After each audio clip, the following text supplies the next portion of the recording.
Talaga? Alam mo, lapit na nga natin sa isa't isa, pero namimiss mo pa rin ako. I love it. You're so clingy.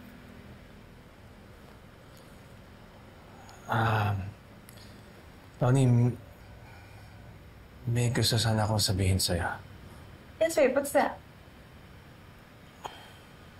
Alam kong matagal ka na nandyan para sa akin. And I haven't always been fair to you. And I know at times, maybe I made you feel like an afterthought. And honestly, I hate myself for that.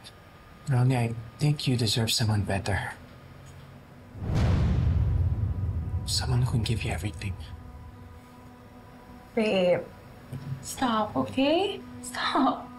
Alam ko naman na ganyan ka talaga eh. Tatampo ako minsan, pero sanay naman na ako. Alam kong ganyan ka magmahal, okay?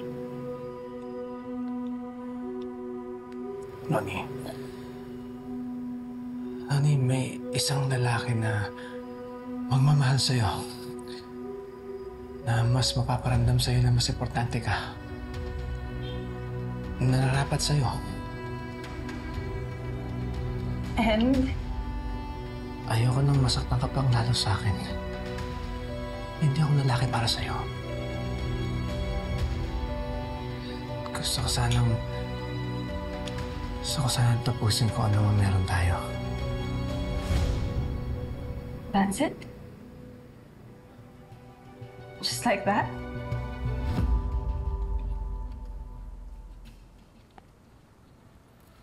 Sorry.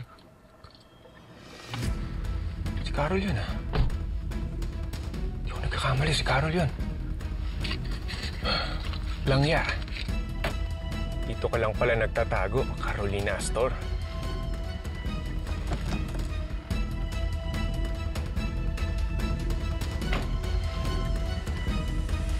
Bakit, Wilfred? May nagawa ba ako? May kulang ba sa mga nagawa ko? No, wala. Ronnie, wala. Naging mabuti ka sa akin, sa amin ni Amber.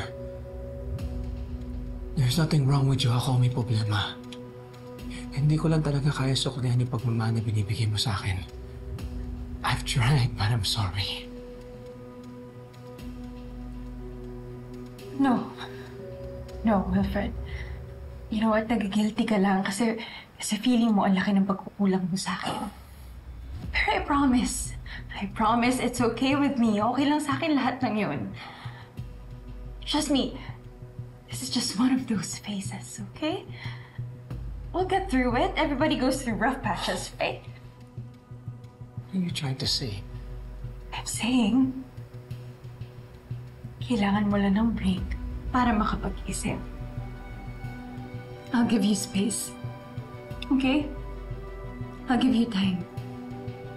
Hihintayin kita, Wilfred. I know you'll come back once na nakapag-isip ka na.